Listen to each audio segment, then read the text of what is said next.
Everybody, it's Janice with Creating Through Chaos, and today we're going to make some carrots out of wood shims. I got a package of wood shims at Home Depot for $1. I think you get 12 in a pack, so you'll need 2 of those. I got this pick of boxwood at Walmart for 97 cents, some orange acrylic paint, some twine, a button of your choice, and some Spanish moss. And most of this we already have on hand. You can also use any greenery that you want, but for 97 cents, you really can't beat the boxwood. So the first thing you're going to do is paint your shims with the orange acrylic paint. Now you're going to want to paint the inside and the outsides and the front and the back.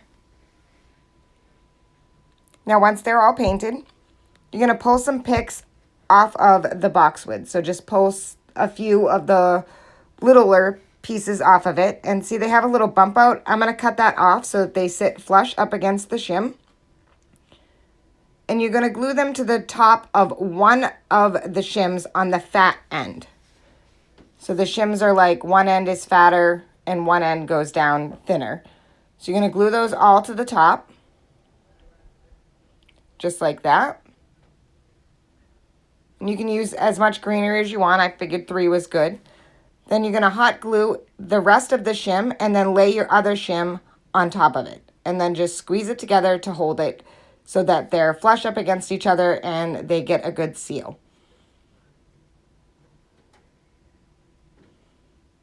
Isn't that super cute?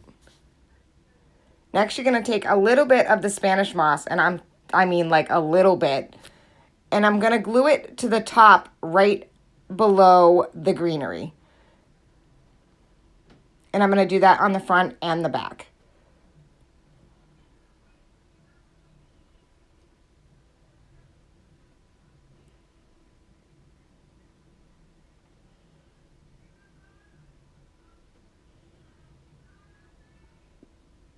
And you can just trim off any excess that you don't want.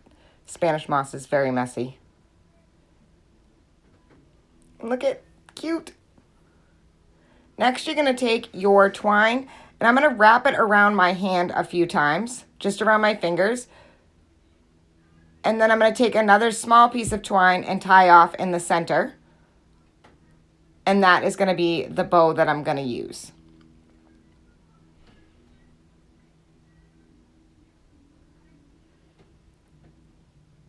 And I'm going to cut off the 2 pieces that I just tied.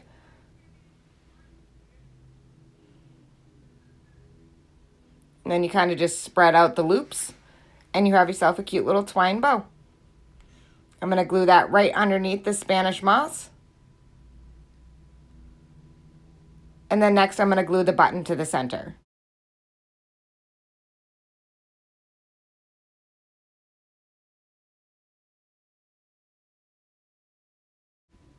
I think these turned out so adorable, and I absolutely love them. I made a few of them, and I'm going to display them all together. I hope you guys enjoyed this DIY as much as I enjoyed making it. Thank you guys so much for watching, and please don't forget to spread the chaos.